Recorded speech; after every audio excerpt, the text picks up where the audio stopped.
တဲ့စီအစိုးရကပါဝင်ပတ်သက်တဲ့အကြောင်းသူတို့ကဆုံးဖြတ်ချက်ချရင်ချမယ်သူရဲ့သဘောထားပဲဖြစ်တယ်ဒါမဲ့ကျွန်တော်အမြင်တာကဘာလဲလို့ပြောရင်ဒီအဖြစ်ဖြစ်တရားကဘာတရားရောက်မှာဒီလူဟင်ဂျာလူမျိုးတွေဟာဂျမန်နိုင်ငံတွင်းမှာ19ရာစုနှစ်ကတည်းကနေတိုင်းလာခဲ့တဲ့တိုင်းသားလူမျိုးစုတစုဖြစ်တယ်ဆိုတဲ့အကြောင်းတက်တဲ့အတောင်းထားသမိုင်းရာဇဝင်တွေနဲ့ရှင်းလင်းတင်ပြခဲ့တာဖြစ်တယ်အဲ့ဒါကိုမြန်မာအစိုးရဘက်ကရှင်းနေကနေပြီးတော့ဘလုံးမဘော်ဒကတက်လို့မရခဲ့ဘူးအဲ့ဒါကိုငင်းဆယ်လို့မရခဲ့ဘူးဒီလိုစိတ်ကိုပဲငင်းဆန်ပြီးတော့မှသူတို့ဒီနေ့စိတ်မလောက်တဲ့အကြောင်းပြောတာပဲရှိတယ်လူဟင်ဂျာတို့ရဲ့သမိုင်းကိုအခုအချိန်အထိဘယ်ရှင်းနေကမှလူဟင်ဂျာတို့ရဲ့နေတိုင်လာခဲ့တဲ့ဘဝကိုသမိုင်းကိုငင်းလို့မရခဲ့ဘူးအဲ့ဒါမြန်မာနိုင်ငံသူနိုင်ငံသားအားလုံးကွက်ကွက်ကွင်းကွင်းမြင်ရတဲ့သမိုင်းတစ်ခုပါတာရကားတစ်ခုပါအဲ့ဒါဒီတာလျင်ကျွန်တော်တို့နော်ကိုယ်ဝင်ဘဂါရီလို့အပြောခံရတဲ့လူဟင်ဂျာတွေအတွက်ကြီးမားသောသမိုင်းဝင်အောင်မြင်မှုတရားဖြစ်တယ်ဆိုတော့ကျွန်တော်ပြောလိုပါတယ်နောက်ကျွန်တော်တို့မြန်မာနိုင်ငံထဲမှာ1969ခုနှစ်စပြီးတော့ဒီနေ့ဒီအချိန်အထိဂျင်ပန်နှိပ်စက်တပ်ပြ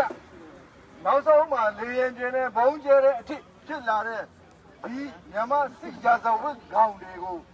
ဒီဇာရဝတ်ကောင်တွေရဲ့ရစ်စစ်မှုကိုခံရတဲ့ကျွန်တော်တို့မြန်မာနိုင်ငံသားအားလုံးရဲ့လွတ်မြောက်ကြောင်းအထက်ကျွန်တော်တို့လူဝင်ကြတိုင်းသားတွေကICJ အထိကမ္ဘာတရားရုံးအထိတရားစွဲတော်တာဒီကျွန်တော်တို့မြန်မာနိုင်ငံသူနိုင်ငံသားအားလုံးအတွက်လည်းဆွဲဆိုတာဖြစ်ပါတယ်ကျွန်တော်တို့လူဝင်ကြအညိုသားတဲ့အတွက်သာလျှင်ဒီလိုတရားဆွဲဆိုတာမဟုတ်ပါဘူးအခုဒီကနေကျွန်တော်တို့ရဲ့လူဝင်ကြတိုင်းသားအတွက်လူမျိုးကြောင်းဖြစ်လာရင်လည်းပဲကျွန်တော်မြန်မာနိုင်ငံသူနိုင်ငံသားအားလုံးအတွက်ဖြစ်လာမှာပါကျွန်တော်မြန်မာနိုင်ငံသူမြန်မာနိုင်ငံသားအားလုံးကနေတော့ဒီစစ်ရာဇဝတ်ကောင်တွေရဲ့စစ်ပန်းအောက်ကနေပြီးတော့ကျွန်တော်တို့ဆွတ်သွားမှာဖြစ်ပါတယ်အဲဒါကြောင့်မလို့ကျွန်တော်တို့နိုင်ငံသားတွေကမြန်မာနိုင်ငံသူနိုင်ငံသားအားလုံးအတွက်လူမျိုးမရွေးဘာသာမရွေးနေရာဒေသမရွေးအဲ့ဒါစစ်ကြုံဘဝကနေလွတ်မြောက်အောင်ဆိုပြီးတော့ကျွန်တော်တို့ကနေပြီးတော့ဥဆောင်ပြီးတော့ဒီကမ္ဘာတရားရောက်မှာတရားဆွဲဆိုတာဖြစ်ပါတယ်နောက်တစ်ခုဒီမှာမင်းအွန်လိုင်းတို့အုပ်စုကိုကျွန်တော်ပြောချင်ပါတယ်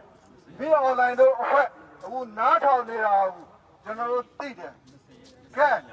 ခင်ဗျားတို့ကနေပြီးတော့ပြောတယ်ရင်းကြဆိုတာမြန်မာနိုင်ငံထဲမှာမရှိဘူးရင်းကြတိုင်းသားဆိုတာမြန်မာနိုင်ငံထဲမှာမရှိဘူး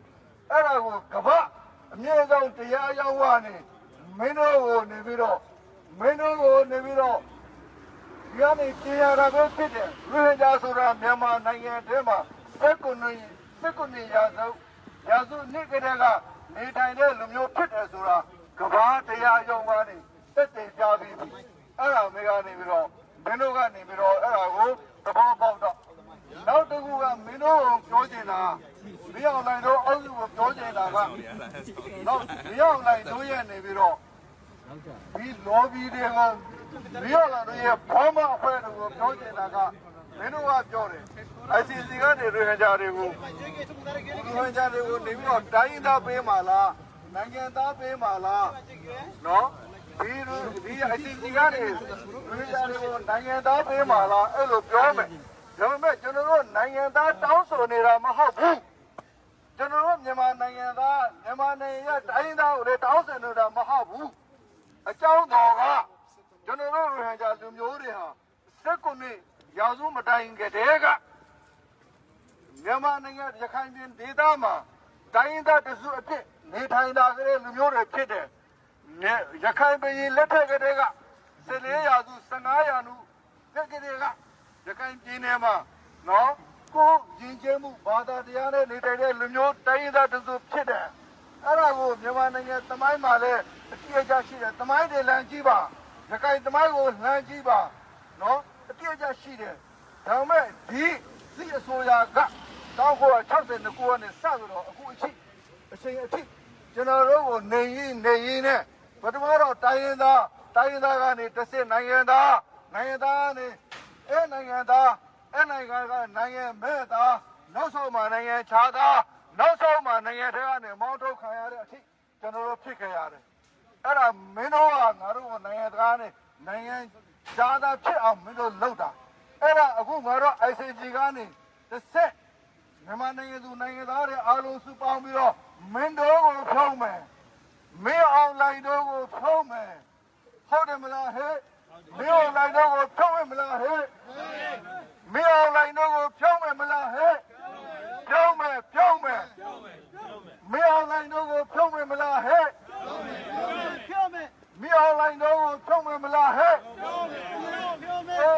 မင်းတို့ငါတို့ပြည်ရာတွေကိုဖြုတ်တယ်လို့အခုမြန်မာနိုင်ငံသူနိုင်ငံသားအားလုံးအပါအဝင်တို့ပြည်ရာတွေက ICJ ကနေတစ်ဆင့်မင်းတို့ကိုပြုတ်မယ်မင်းတို့ပြုတ်သွားရင်ငါတို့ကိုနိုင်ငံခြားသားတတ်မှတ်ပေးကြမလို့ငါတို့တတ်မှတ်ပြီးသားပဲမြန်မာနိုင်ငံသားနိုင်ငံသားတိုင်းရင်းသားတတ်မှတ်ပြီးသားပဲအဲ့တော့ ICJ မှာကျွန်တော်တို့ကနေပြီးတော့နိုင်ငံသားတောင်းဖို့လာတာမဟုတ်ဘူးတိုင်းရင်းသားလို့တောင်းဖို့လာတာမဟုတ်ဘူးမင်းတို့ကိုပြုတ်ဖို့လာတာငါတို့ပါဟုတ်တယ်မလားဟဲ့ဒီနေရာမှာတစ်စိတ်ကျွန်တော်ပြောချင်တာကအေးကိုပြောချင်တယ်အေးနော်အာကန်အမီကိုပြောချင်တယ်အာကန်အမီရဲ့နေပြီးတော့စစ်ကောင်းဆောင်ထွတ်မြတ်နိုင်အဲ့တော့ထွတ်မြတ်နိုင်မင်းနားထောင်နေတယ်နော်မင်းနားထောင်မှာမင်းပါဇက်ကနေလည်းထွက်တယ်ရူဟင်ဂျာဆိုတာမရှိပါဘူးတဲ့မင်းတို့ရဲ့သမိုင်းကိုလေ့လာကြည့်နော်မင်းတို့ဘယင်ကိုတင်တာနော်မင်းတို့ဘယင်ကိုတင်တာငါတို့ရူဟင်ဂျာတွေပဲ14ရာစုနှစ်ကနော်1429ခုနှစ်မှာနော်ဘယင်စောမှုကိုမင်းတယ်တာတို့ရူဟင်ဂျာတွေပဲမင်းတို့သမိုင်းကိုလေ့လာကြည့်မင်းတို့သမိုင်းကိုလမ်းကြည့်နော်မင်းတို့ဘယင်ညင်းတဲ့ကလေးကသခိုင်းဘယင်ခက်ကလေးကဒီရူဟင်ဂျာတွေဟာမင်းတို့နေမှာရှိပြီးသားမင်းတို့မျိုးဟောင်းမှာဘုန်းကြီးတောင်မရှိဘူးအဲ့တော့ကရူဟင်ဂျာတွေရဲ့ပလီရှိတယ်အကူအရှင်တွေရှိတယ်ရူဟင်ဂျာတိုင်းသားတွေရဲ့အောင်မြင်မှုပဲအောင်မြင်တဲ့နေ့ပဲဆိုပြီးတော့ပြောကြတာရှိပါတယ်ဒါမဲ့အဲ့ဒါကတော့မဟုတ်ပါဘူးအဲ့လိုပြောရင်တော့မဟုတ်ပါဘူးဒီနေ့ဒီအချိန်ခါဒီကျွန်တော်မြန်မာနိုင်ငံမှာမိတင်းနေတိုင်းကြားတဲ့ကျွန်တော်အနှိမ့်ဆက်ခံအဖိနှိမ့်ခံမြန်မာနိုင်ငံသူနိုင်ငံသားတိုင်းရင်းသားပေါင်းစုံလူမျိုးပေါင်းစုံတို့ရဲ့အောင်မြင်မှုပဲဖြစ်ပါတယ်လို့ကျွန်တော်ပြောချင်ပါတယ်နောက်ပြီးတော့ကျွန်တော်တို့ခင်ဗျာအရေးနဲ့ပတ်သက်ပြီးတော့ကိုကြီးအားပေးထောက်ကံပေးတဲ့မြန်မာနိုင်ငံသူနိုင်ငံသားလူမျိုးဘာသာအားလုံးကိုလည်းပဲဒီနေရာကနေကျွန်တော်တို့လူခင်ဗျာတိုင်းရင်းသားတွေရဲ့ကိုစားအင်မတန်ပဲကျေးဇူးဥပက္ခရာတင်ရှိပါကြောင်းလည်းတယ်လောင်းပြောကြလိုပါတယ်တော့ဒီနေ့ကျွန်တော်ဆက်ပြီးတော့ပြောချင်တာကကျွန်တော်တို့ခင်ဗျာဒူလို့တွေရဲ့အောင်မြင်မှုဆိုတာလည်းမှန်ပါတယ်ဒါပေမဲ့ဒီနေရာမှာအောင်မြင်မှုထက်ကျွန်တော်ပြောချင်တာကဒီဂျီနိုဆိုက်အရေးမှာမီးအောင်လိုက်ဥဆောင်တဲ့စစ်အစိုးရကပါဝင်ပတ်သက်တဲ့အကြောင်းသူတို့ကသုံးပြချချရင်ချမယ်သူတို့ရဲ့သဘောထားပဲဖြစ်တယ်ဒါမဲ့ကျွန်တော်တို့အောင်မြင်တာကဘာလဲလို့ပြောရင်ဒီအပိပိတရားကဘာတရားရုံမှာဒီလိုဟင်ဂျာလူမျိုးတွေဟာမြန်မာနိုင်ငံအတွင်းမှာ19ရာစုနှစ်ကလေးကနေတိုင်းလာခဲ့တဲ့တိုင်းရင်းသားလူမျိုးစုတစုဖြစ်တယ်ဆိုတဲ့အကြောင်းတက်တဲ့အတောက်ထသမိုင်းရာဇဝင်တွေနဲ့ရှင်းလင်းတင်ပြခဲ့တာဖြစ်တယ်အဲ့ဒါကိုမြန်မာအစိုးရဘက်ကရှင်းတွေကနေပြီးတော့ဘလို့မှသောရကတက်လို့မရခဲ့ဘူးအဲ့ဒါကိုငြင်းဆန်လို့မရခဲ့ဘူးဂျီနိုဆိုက်ကိုပဲငြင်းဆန်ပြီးတော့မှသူတို့ဂျီနိုဆိုက်မလုပ်တဲ့အကြောင်းပြောတာပဲရှိတယ်ရိုဟင်ဂျာတို့ရဲ့သမိုင်းကိုအခုအချိန်အထိရှင်းနေကမှရိုဟင်ဂျာတို့ရဲ့နေတိုင်လာခဲ့တဲ့ဘဝကိုသမိုင်းကိုငြင်းလို့မရခဲ့ဘူးအဲ့ဒါမြန်မာနိုင်ငံသူနိုင်ငံသားအားလုံးကွက်ကွက်ကွင်းကွင်းညီရတဲ့သမိုင်းတစ်ခုပါသာရကားတစ်ခုပါအဲ့ဒါဒီတာနေရင်ကျွန်တော်တို့ကိုယ်ဝင်ဗကာရီလို့အပြောခံရတဲ့ရိုဟင်ဂျာတွေအတွက်ကြီးမားသောသမိုင်းဝင်အောင်မြင်မှုတည်းဖြစ်တယ်ဆိုတော့ကျွန်တော်ပြောလိုပါတယ်နောက်ကျွန်တော်တို့မြန်မာနိုင်ငံထဲမှာ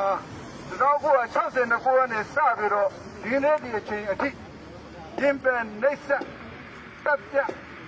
နောက်ဆုံးမှလေရင်ပြင်းနဲ့ဘုံကျဲတဲ့အထစ်ဖြစ်လာတဲ့ဒီမြန်မာစစ်ကြဇဝတ်ကောင်တွေကိုဒီဇာရဝေးကောင်တွေရဲ့ရစ်စစ်မှုကိုခံရတဲ့ကျွန်တော်တို့မြန်မာနိုင်ငံသားအားလုံးရဲ့လူမျိုးရလူမျိုးကြောင့်အထက်ကျွန်တော်တို့လူငယ်သားတိုင်းသားတွေက ICJ အထိကမ္ဘာတရားရုံးအထိတရားစွဲတော်တာဒီကျွန်တော်တို့မြန်မာနိုင်ငံသူနိုင်ငံသားအားလုံးအတွက်လည်းဆွဲဆိုတာဖြစ်ပါတယ်ကျွန်တော်တို့နိုင်ငံကမျိုးသားတဲ့အတွက်သာလေဒီလိုတရားဆွဲဆိုတာမဟုတ်ပါဘူးအခုဒီကနေကျွန်တော်တို့ရဲ့လူငယ်သားတိုင်းသားအတွက်လူမျိုးရလူမျိုးကြောင့်ဖြစ်လာရင်လည်းပဲကျွန်တော်မြန်မာနိုင်ငံသူနိုင်ငံသားအားလုံးအတွက်ဖြစ်လာမှာပါကျွန်တော်မြန်မာနိုင်ငံသူမြန်မာနိုင်ငံသားအားလုံးကနေတော့ဒီစစ်ကြသောဝိညာဉ်တွေရဲ့စစ်ပနဲ့အောက်ကနေပြီးတော့ကျွန်တော်တို့လွတ်ထွက်သွားမှာဖြစ်ပါလေအဲကြောင့်မို့လို့ကျွန်တော်တို့လူသားတွေကမြန်မာနိုင်ငံသူနိုင်ငံသားအားလုံးအတွက်လူမျိုးမရွေးဘာသာမရွေးနေရာဒေသမရွေးအဲ့တော့စစ်ကြုံဘဝကနေလွတ်မြောက်အောင်ဆိုပြီးတော့ကျွန်တော်တို့ကနေပြီးတော့ဥဆောင်ပြီးတော့ဒီကမ္ဘာတရားရုံးမှာတရားဆွဲဆိုတာဖြစ်ပါတယ်နောက်တစ်ခုဒီမှာမင်းအွန်လိုင်းတို့အုပ်စုကိုကျွန်တော်ပြောချင်ပါတယ်မင်းအွန်လိုင်းတို့အဖွဲ့အခုနားထောင်နေတာကိုကျွန်တော်တို့သိတယ်ကဲခင်ဗျားတို့ကနေပြီးတော့ပြောတယ်ရင်းကြဆိုတာမြန်မာနိုင်ငံထဲမှာမရှိဘူးရင်းကြတိုင်းသားဆိုတာမြန်မာနိုင်ငံထဲမှာမရှိဘူးအဲ့ဒါကိုကမ္ဘာအမြင့်ဆုံးတရားရုံးကနေမင်းတို့ကိုနေပြီးတော့ဒီကနေကြေရတာပဲဖြစ်တယ်ရင်းကြဆိုတာမြန်မာနိုင်ငံထဲမှာစက်ကုနေရာစုနှစ်ကလေးကနေထိုင်တဲ့လူမျိုးဖြစ်တယ်ဆိုတာကမ္ဘာတရားရုံးကနေတက်တည်ပြပြီးပြီအဲ့ဒါမေကနေပြီးတော့မင်းတို့ကနေပြီးတော့အဲ့ဒါကိုသဘောပေါက်တော့နောက်တစ်ခုကမင်းတို့ပြောချင်တာမင်းအောင်နိုင်တို့အောက်စုကိုပြောချင်တာကနောက်မင်းအောင်နိုင်တို့ရဲ့နေပြီးတော့ဒီ lobby တွေကိုမင်းအောင်နိုင်တို့ရဲ့ဘောမအဖွဲ့တွေကိုပြောချင်တာကမင်းတို့ကပြောတယ် ICC ကနေတွေ့ကြတယ်ကိုဘုရားကြတယ်ကိုနေပြီးတော့တိုင်းသားပေးမှာလားနိုင်ငံသားပေးမှာလားနော်ဒီ ICC ကနေတွေ့ကြတယ်ကိုနိုင်ငံသားပေးမှာလားအဲ့လိုပြောမယ်ဒါပေမဲ့ကျွန်တော်တို့နိုင်ငံသားတောင်းဆိုနေတာမဟုတ်ဘူးကျွန်တော်တို့မြန်မာနိုင်ငံသားမြန်မာနိုင်ငံရဲ့တိုင်းသားကိုလည်းတောင်းဆိုနေတာမဟုတ်ဘူးအကြောင်းတော်ကကျွန်တော်တို့ဟန်ကြလူမျိုးတွေဟာစက်ကုနေရာစုမတိုင်ကြတဲ့ကမြန်မာနိုင်ငံရခိုင်ပြည်ဒေသမှာတိုင်းသားတစုအဖြစ်နေထိုင်လာကြတဲ့လူမျိုးတွေဖြစ်တယ်ရခိုင်ပြည်လက်ထက်ကတည်းက14ရာစု15ရာစုကတည်းကရခိုင်ပြည်နယ်မှာနော်ကိုရင်ကျဲမှုဘာသာတရားနဲ့နေထိုင်တဲ့လူမျိုးတိုင်းသားတစုဖြစ်တယ်အဲ့ဒါကိုမြန်မာနိုင်ငံသမိုင်းမှာလည်းအပြည့်အကျရှိတယ်သမိုင်းတွေလမ်းကြည့်ပါရခိုင်သမိုင်းကိုလမ်းကြည့်ပါနော်အပြည့်အကျရှိတယ်ဒါပေမဲ့ဒီစီအစိုးရက1962ခုနဲ့စပြီးတော့အခုအချိန်အထိကျွန်တော်တို့ကိုနေရင်းနဲ့ပထမတော့တိုင်းရင်းသားကနေတစ်စစ်နိုင်ငံသားကနေနိုင်ငံမဲ့သားနောက်ဆုံးမှနိုင်ငံခြားသားနောက်ဆုံးမှနိုင်ငံထဲကနေမောင်းထုတ်ခံရတဲ့အချိန်ကျွန်တော်တို့ဖြစ်ခဲ့ရတယ်အဲ့ဒါမင်းတို့ကငါတို့ကိုနိုင်ငံသားနဲ့နိုင်ငံခြားသားဖြစ်အောင်မင်းတို့လုပ်တာအဲ့ဒါအခုငါတို့ ICJ ကနေတစ်စစ်မြန်မာနိုင်ငံသူနိုင်ငံသားတွေအားလုံးစုပေါင်းပြီးတော့မင်းတို့ကိုဖုံးမယ်မင်းအောင်လိုက်တို့ကိုဖုံးမယ်ဟုတ်တယ်မလားဟဲ့ဟုတ်တယ်လိုက်တို့ကိုဖုံးမလားဟဲ့ဟုတ်တယ်မင်းအောင်လိုက်တို့ကိုဖုံးမယ်မလားဟဲ့ဖုံးမယ်မင်းအောင်လိုက်တို့ကိုဖုံးမယ်မလားဟဲ့ပြောမယ်မင်းအောင်လိုက်တို့ကိုဖုံးမယ်မလားဟဲ့ပြောမယ်မင်းတို့ငါတို့ပြည်ရာတွေကိုဖျောက်တယ်လို့အခုမြန်မာနိုင်ငံသူနိုင်ငံသားအားလုံးအပါအဝင်တို့ရိုဟင်ဂျာတွေက ICJ ကနေတစ်ဆင့်မင်းတို့ကိုပြုတ်မယ်မင်းတို့ပြုတ်သွားရင်ငါတို့ကနိုင်ငံသားသတ်မှတ်ပေးကြမလို့ငါတို့သတ်မှတ်ပြီးတာပဲမြန်မာနိုင်ငံသားတိုင်းရင်းသားသတ်မှတ်ပြီးတာပဲအဲ့တော့ ICJ မှာကျွန်တော်တို့ကနေပြီးတော့နိုင်ငံသားတောင်းဖို့လာတာမဟုတ်ဘူးတိုင်းရင်းသားလို့တောင်းဖို့လာတာမဟုတ်ဘူးမင်းတို့ကိုဖြတ်ဖို့လာတာငါတို့ကဟုတ်တယ်မလားဟဲ့ဟုတ်တယ်ဒီနေရာမှာတစ်စိကျွန်တော်ပြောချင်တာကအေးကိုပြောချင်တယ်အေးနော်အာကန်အမီကိုပြောချင်တယ်အာကန်အမီရဲ့နေပြီးတော့စစ်ကောင်းဆောင်ထွန်းမြတ်နိုင် အဲ့တော့ထမင်းနိုင်မင်းနားထောင်နေတယ်နော်မင်းနားထောင်ပါမင်းပါဇက်ကနေလည်းထွက်တယ်ရိုဟင်ဂျာဆိုတာမရှိပါဘူးတဲ့မင်းတို့ရဲ့သမိုင်းကိုလေးလာကြည့်နော်မင်းတို့ဘယင်ကိုတင်တာနော်မင်းတို့မင်းကိုဘယင်ကိုတင်တာငါတို့ရိုဟင်ဂျာတွေပဲ14ရာစုနှစ်ကနော်1429ခုနှစ်မှာနော်ဘယင်စောမုံကိုမင်းတယ်တာတို့ရိုဟင်ဂျာတွေပဲ